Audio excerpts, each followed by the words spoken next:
buffoon making bombastic comments. I think I'm being balanced. I want you to see this. I want you to read The Bible and Homosexual Practice by Gagnon. That's one of the classics. It's scholarly.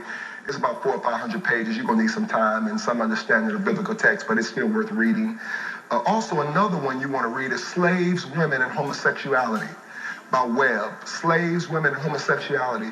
What are you looking for here? Let me see who's smart. Trajectory. Okay, trajectory. If I was talking to pastors, they'd understand. Scholars would go with me, but you're going to grow up today. Trajectory means when you read about women in the Old Testament, you could rape a woman. All you had to do was marry her after you raped her. It was cool. If you rape her, just make sure you marry her. You want to get rid of her, make sure she had what she had when she met you, and send her away for really no reason.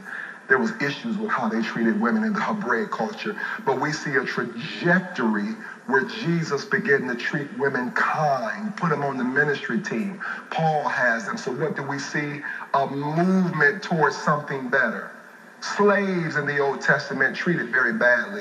Paul begins to talk about honor them and treat them the way you want to be treated. I think all of us know now that slavery is something God never wanted, nor does he want now. But now homosexuality, do you see any trajectory from the Old Testament to the New that says God changed his mind? In Leviticus 18, he calls it an abomination. I'll deal with that in a minute. Do you see anything in the Bible that shows you a trajectory where God changed his mind? I did a teaching called, you should order it, Did God Change His Mind About Family? I say no. This gets even better. So now, here's the book. If you can't read none of it, this is a great class, by the way. Thank y'all for letting me be myself again. Watch this. Love is an orientation.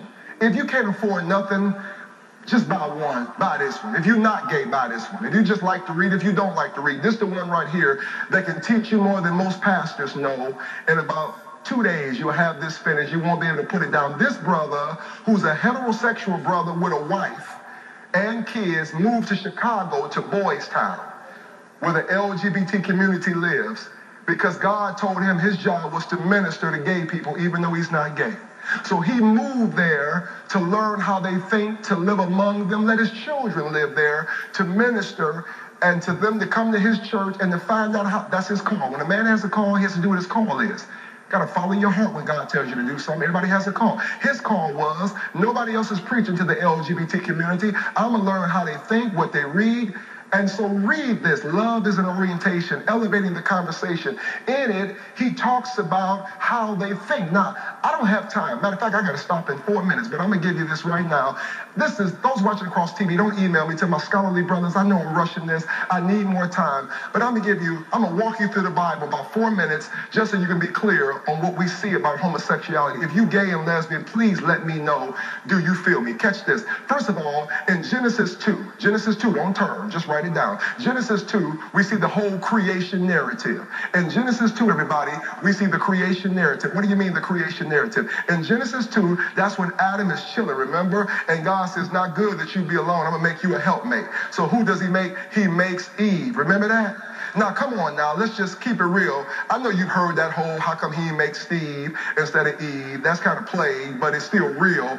If God wanted him to have another man, why he make a man right there? He made a woman. Okay, let's throw the Bible out. Let's throw theology out for 2 seconds, and let's go here. I'm going here because I want this on wax for the whole world forever, so I'm going here all the way. Please catch this, everybody. The anthropological makeup of man. Even if you gay, tell me the truth. When you look at a penis and a vagina, don't they go together? Now, even if you're not attracted to it, there's something about looking at both of them that you can tell that's supposed to go in there. Touch your neighbor and say, children's church is next door. Use it the rest.